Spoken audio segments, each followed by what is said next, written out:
The War of 1812 between Great Britain and the United States changed the shape of the world. In his new book, 1812, The Navy's War, author George Daughan argues that the Navy's role brought about a new respect for the United States and changed the relationship between the two countries forever. Brian Knobloch discussed the war and its impact with the author at the Portland Public Library's Brown Bag Lunch Lecture. George, we're coming up to the bicentennial of the start of the War of 1812. It's in June. You have a new book out. Why this war? What was important to you about this war? This war is the most misunderstood war in our history. People do not realize, and by people I mean ordinary people, but also historians don't realize how important this war was to the United States and to the world.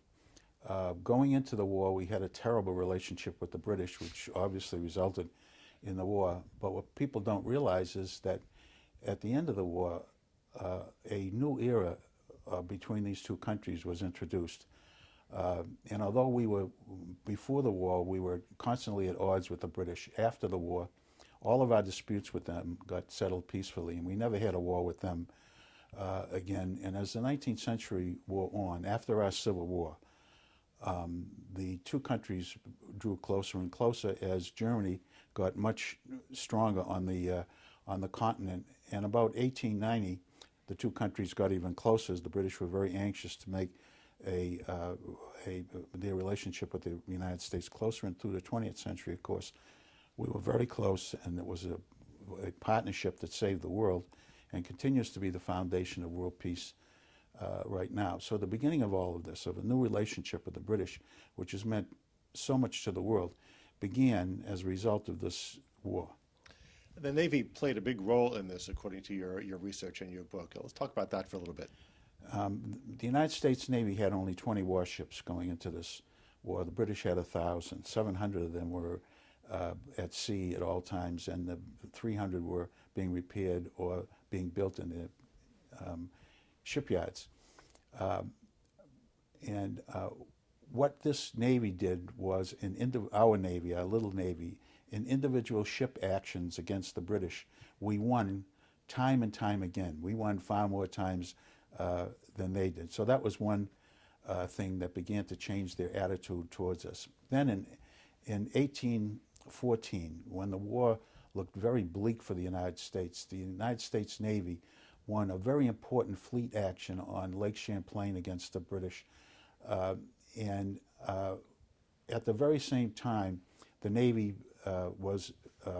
played a critical role in the defense of Baltimore.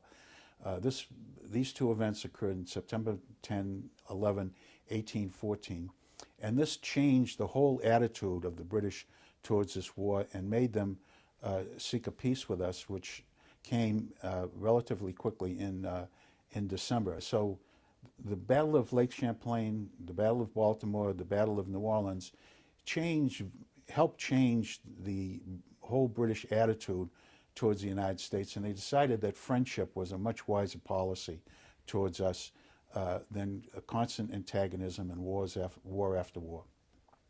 Some have called the War of 1812, which actually lasted 3 years, the final battle of the Revolutionary War. What do you think about that? Well, I think it's an apt description because it finally reconciled the British to the independence of the United States. That's number one.